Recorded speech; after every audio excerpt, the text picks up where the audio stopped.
Buenos días, chicas. Vamos a explicar los conceptos de la clase siguiente, ¿vale?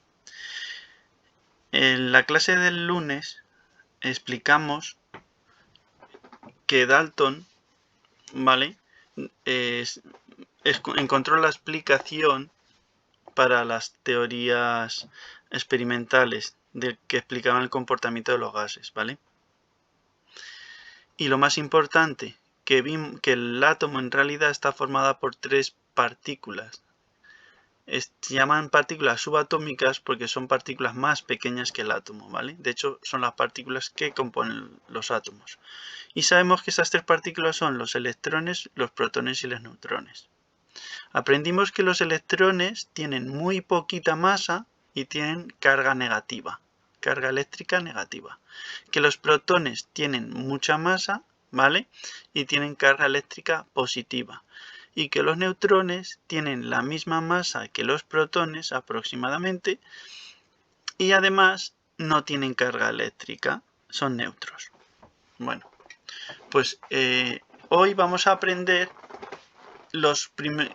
cómo los científicos encajaron estas ideas en los átomos en sus épocas, ¿vale?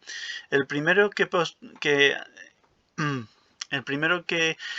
digamos, habló de un modelo atómico fue Thomson. Thomson fue el que descubrió el electrón, ¿vale? Entonces, en su época solo se conocían los electrones, no se conocía la existencia de protones ni de neutrones, ¿vale? Y explicó su modelo atómico que recibe el nombre del modelo de pasas. Como veis en el dibujo, para Thomson un átomo era una masa, lo rojo, ¿vale? Una masa compacta de carga positiva en la que tiene incrustados los electrones, que serían las bolitas azules que tienen carga negativa. De manera que la suma de toda la carga positiva, ¿vale? De la masa gelatinosa más la carga negativa de los electrones, es decir, la carga positiva más la carga negativa, la suma total era cero, es decir, que los átomos son neutros. Bueno, pues ese fue el modelo de Thomson. Fue el primer modelo, ¿vale? Y era capaz de explicar lo que él descubrió, la existencia de los electrones. Fue un primer avance, ¿no? Porque ya en esa época, antes de Thomson, lo que se conocía era el modelo, la teoría atómica de Dalton, que decía que eran indivisibles.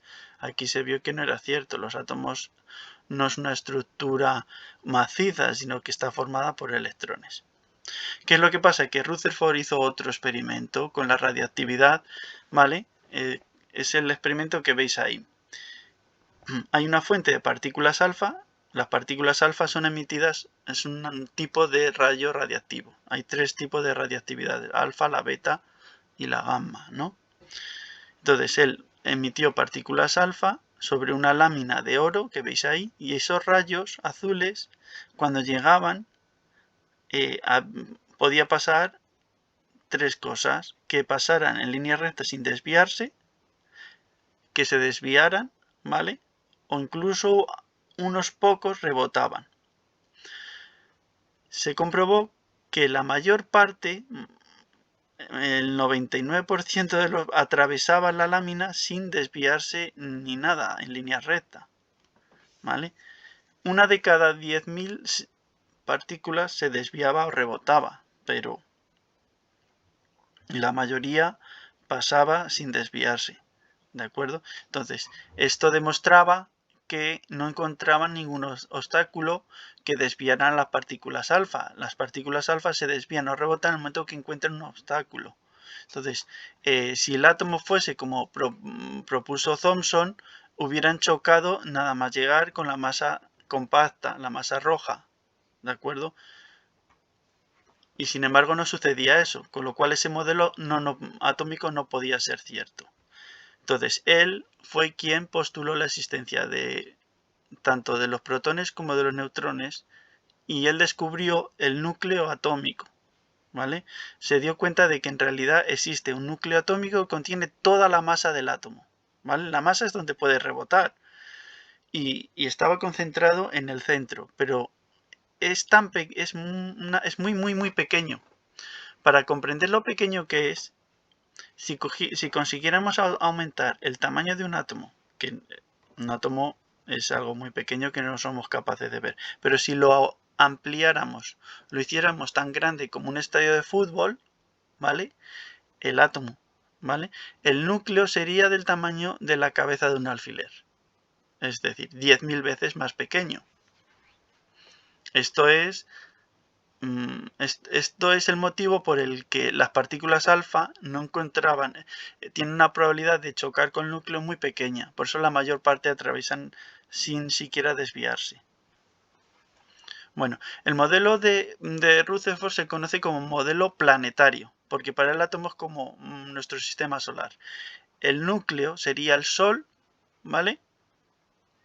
Y los planetas serían los electrones. Entonces, los electrones se mueven alrededor del núcleo, ¿vale?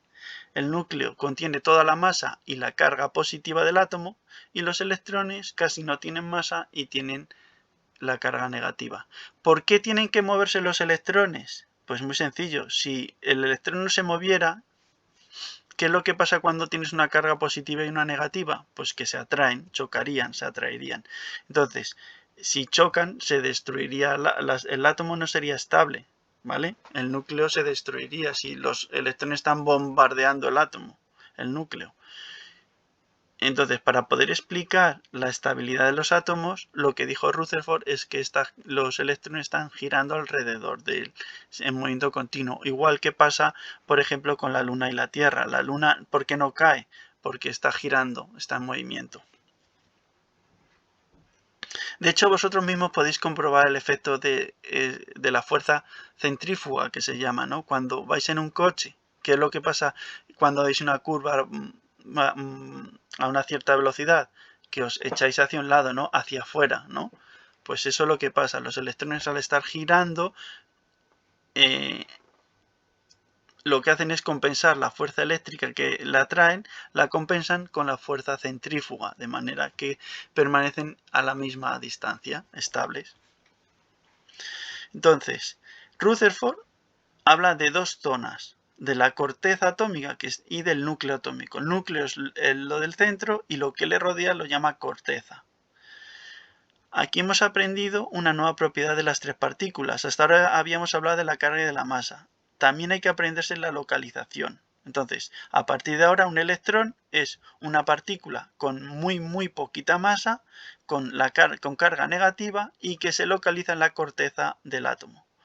Un protón es una partícula con mucha masa, con carga positiva y que se localiza en el núcleo del átomo.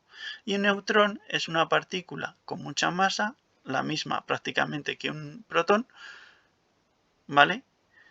Sin carga eléctrica, es decir, neutro, y que se localiza también en el núcleo atómico, ¿vale? Bueno, pues esto sería todo por hoy. Venga, hasta luego, chicas.